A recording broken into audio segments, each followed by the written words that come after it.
पत्रकार आणि सामाजिक कार्यकर्त्या गौरी लंकेश यांच्या हत्या प्रकरणातल्या आरोपीचा जालन्यामध्ये महापालिकेत विजय झालेला आहे।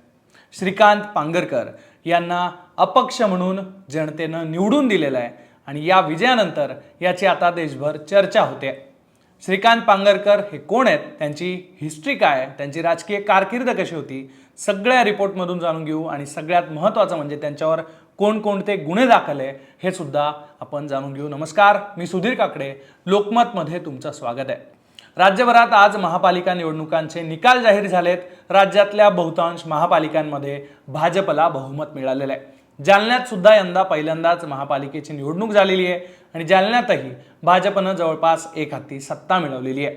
पण जालन्याच्या या निवडणुकीची चर्चा आणखी एका अंगाने होते, ती म्हणजे पत्रकार आणि ज्येष्ठ सामाजिक कार्यकर्त्या गौरी लंकेश यांच्या हत्या प्रकरणातला आरोपी श्रीकांत पांगरकर यांच्या विजयामुळे। श्रीकांत पांगरकर हे कोण आहेत ते एकदा सविस्तर जाणून घेऊ।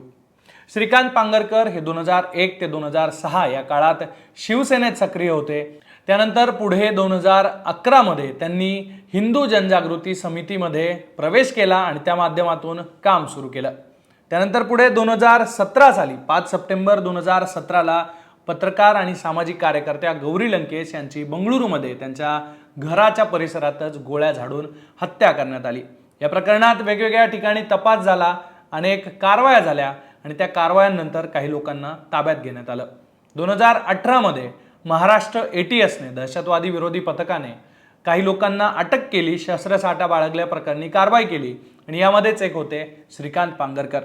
श्रीकांत पांगरकर यांना नंतर पुढे या प्रकरणात अटकही झाली। त्यानंतर 4 सप्टेंबर 2024 मध्ये कर्नाटक उच्च न्यायालयानं त्यांना या प्रकरणात जामीन सुद्धा दिलेला आहे। त्यांच्यावर इतरही काही गुन्हे दाखल असल्याची माहिती आहे। त्यानंतर त्यांनी शिवसेनेमध्ये प्रवेश केला। एकनाथ शिंदेंच्या शिवसेनेमध्ये त्यांनी प्रवेश केल्यानंतर त्यांच्या या प्रवेशाची मोठी चर्चाही झाली। राजकीय वर्तुळातून असेल, जालन्यातल्या सर्वसामान्य लोकांकडून असेल, टीका सुद्धा झाल्याचं पाहायला मिळालं होतं। त्यानंतर त्या प्रवेशाला स्थगिती देण्यात आली आणि अखेर श्रीकांत पांगरकर हे अपक्ष निवडणुकीच्या मैदानात उतरले। रिक्षा हे चिन्ह त्यांना निवडणूक आयोगाकडून मिळालं।